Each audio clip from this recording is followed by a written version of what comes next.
kalingap. Paganda po ng pang-birthday ni Grace. Oh, yes. Ng Kuya Rab niya. Wow. Agod lang.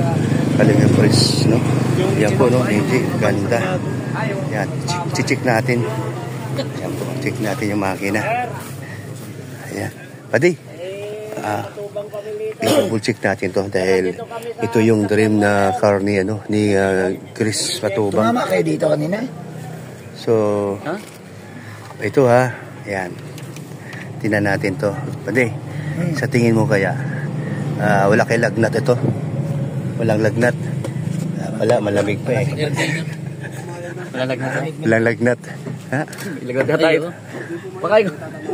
Mainit. Ito. Wala. Ito, ano nga natin? Lagnat. Lagnat. Wala lagnat, ano? Ay, wala. Ayan. So, pati, dito tayo titingin, pero mas maganda kung i-road test natin. Pwede pang palakihan pa itong battery? Pwede pang palakihan? Hindi na. Ito ni standard. Oo. Hindi siya pwedeng, hindi naman. Ito na yun, pinaka-standard.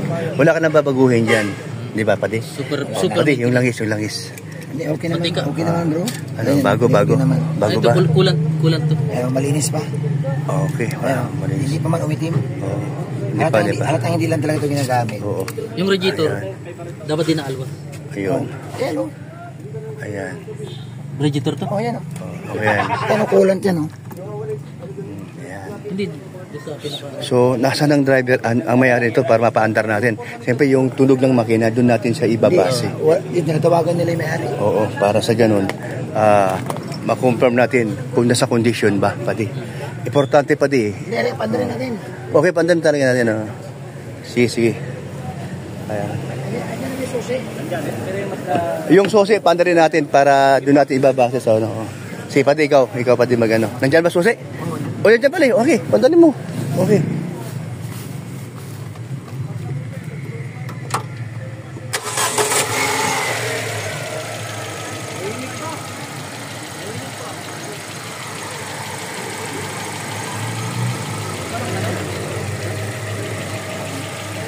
Pero dapat tumarod test natin.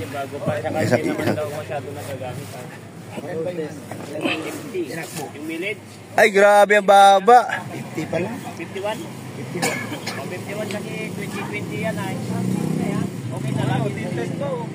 Ano to? 2020 pa ito? O, 2020. Ang malayo lang kasi nag-go daw yung Panganiban. Para kali, kamampukan lang yan. 51,848. So, okay naman. Yan, aircon.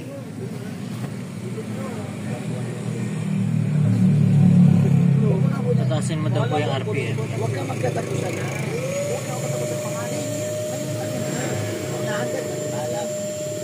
Anong dahilan? Ba't na binibenta? Nagpalit ng unit. Kaya na siya na bago. Yun naging dahilan, yun lang. Hindi niya kasi magamit ito na paglalagyan ng mga pang-business. Kasi naliitan siya. Okay, yun ang naging dahilan. Yun lang. Wala na iba. Walang naging ibang problema rito. Wala. Okay. Problema lang dito yun yung naiatras niya sa bahay. Okay, pinagawa niya. Pero nakausap mo sa one time? Nakausap mo na? Nakausap namin dito.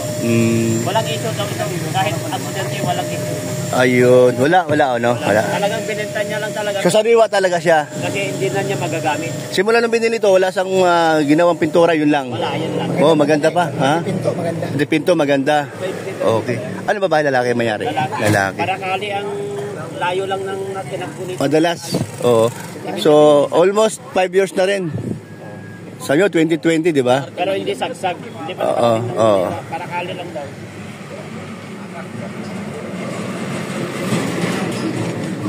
Sa ano? Malatado na hindi bubugin ng sasakyan. Kasi kapag bubugin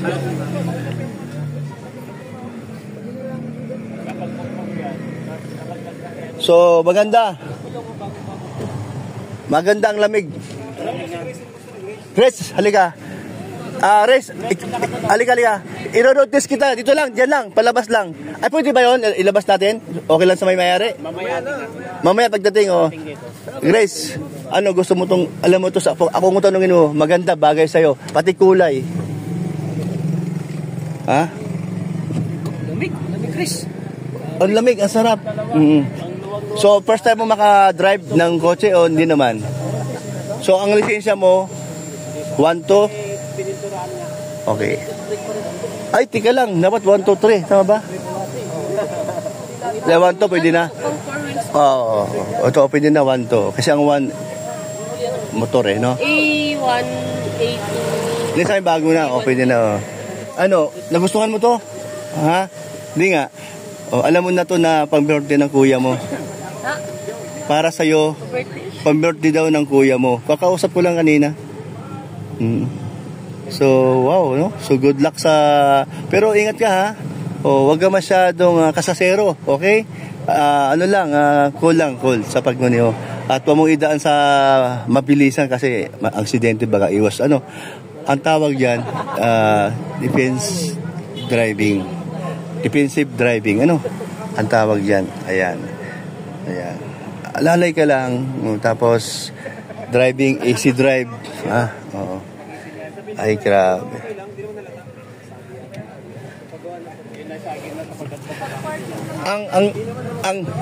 Ang tanong, magkano?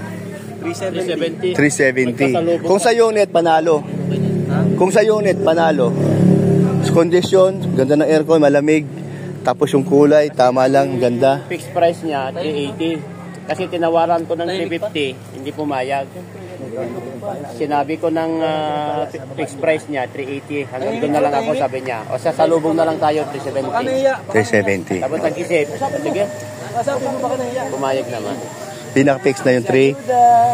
Pinaka-fix Niya, 380. 380. Kaya Nakuha mo ng 370. salubong na tayo, 370 kung gusto mo. Kung ayaw mo, kalas kami. Ayan, galing. Naman. Galing, ano? So, napakaswerte ni... Ano masasabi mo kay Grace? Dahil sabi ng Kuya Rab niya, ay pang-birthday daw niya yon. Wow, grabe. Oy, grabe. Dapat, ano yun? Yung mga sakay mo dyan, Grace, ha? Baka hindi ka na papasok kay kuya mo, ha? Ay, di mangyayari yon. Kasi wala mo sa gagawin. Oh, Grace, sabi ni Kuya Jello mo, baka mamaya di ka daw papasok pag may kotse ka na. Maiban na ang landas mo. Pasok ka. Tapos lumabas ka dyan. Pasok ka muna. Oh, pasok ka muna. Ay, sige daw. Oh, sige daw. Kasi malikod. Oh, sige daw. Tanggalin mo yung ayos sila ba? Oh, labas. Yung likod. Uy, grabe, oh. Grabe. Ay, grabe. Parang buba. Ay, grabe. Lusing ito. Pati, yung dating niya, astig. Pero, ikumpara mo doon sa kotse, parang hindi bagay. Kasi, mambabae ba ang dating? Mambabae ang dating. Maganda, bakit Sa nag-agree? akin, Nissan Tuner. Nissan Nissan Terra. Yan ang pangarap talaga. Hindi, nagkakamali ka. Huwag kang gagamit ng tira-tira. Nissan Terra. Yan ang pangarap ko talaga. Ayan, oh. Yun ako sa Mindanao ko. Masaya ka? Sobra. Anong masasabi mo kay Kuya Rob? Thank you. Talaga lang. So, di mo akalain na pang-birthday daw niya. Kailan birthday mo?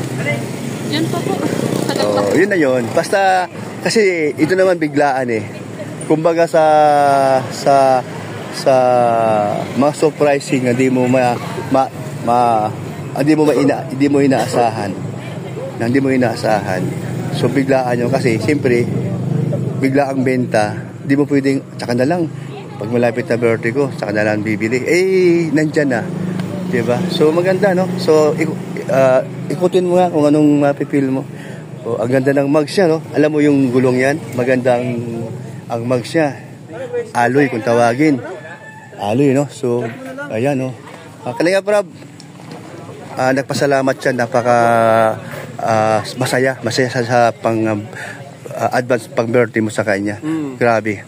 Kaya sabi ko sa kanya, yun, sa tamang landas lang.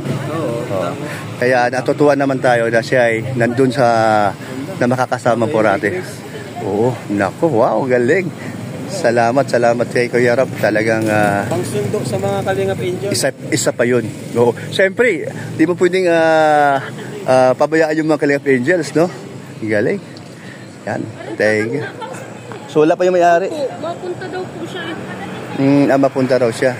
Sayang pagkakataon, ano? Sana matating. Para ano, yun, nasa kondisyon naman.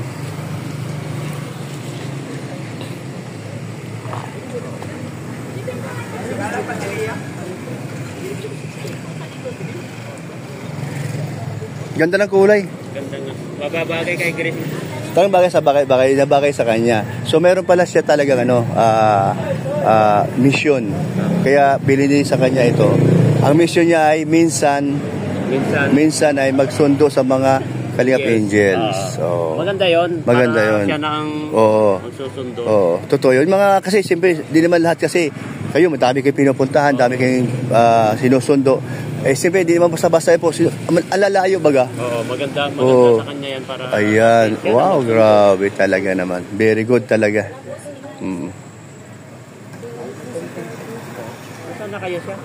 So, akalain mo si si Grace sa isang iglap lang yung kanyang dreams. Talaga bang lumpaman? Nangarap na sa magkasasakyan na 4-wheel? Wow, grabe. So, maraming masaya dyan. Sabi, nakita niya, matagal ko ng pangarap yung sabi niya. Talaga? Oh, grabe. Galing mo, Jello.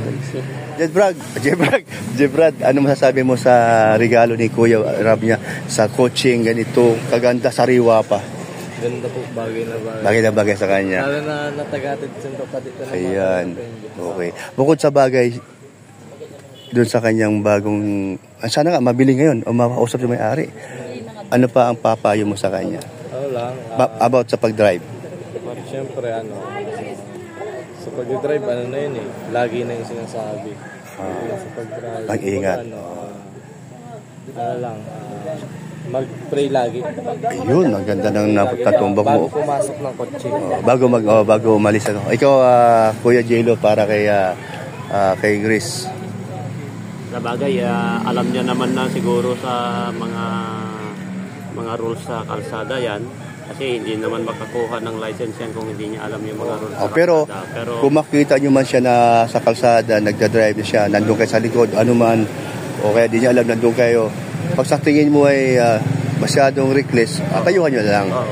Wala na tayo magawa kundi payuhan na lang. Kasi sabi nga namin sa kanya, maging kapag driver ka, magiging defensive driver ka. Dapat alerto lahat ng mga tao, no? In case na may nakita ka ng mga aksidente sa harapan mo na kaya mong iiwas mo. Na, basta yung defensive driver ka ba na hindi ka makadisgrasya, ikaw ay kunting damage lang, ganon. Be patient. Ganon lang. Basta, andyan naman kayo mga magkukuya, no? So, huwag natin hayaan siya na, no? So, kasi siyempre, ang first time na magkaroon ng ganong 4-wheel sa isa kagaya ni Grace, talaga namang andun ang advice. Paano? Sige, wala naman yung may-ari, sayang.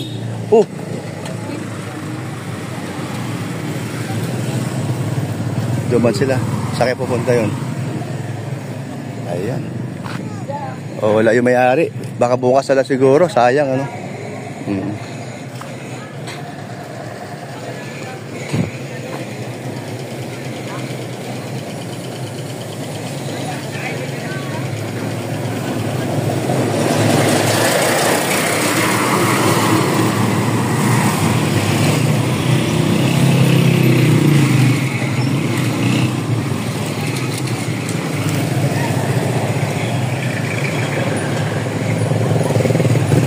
Wala yung may-ari. Wala daw. So bukas na lang daw. Bukas na lang daw, maga. Okay, sige. Ano, bukas na lang umaga? Okay, sige, bye-bye.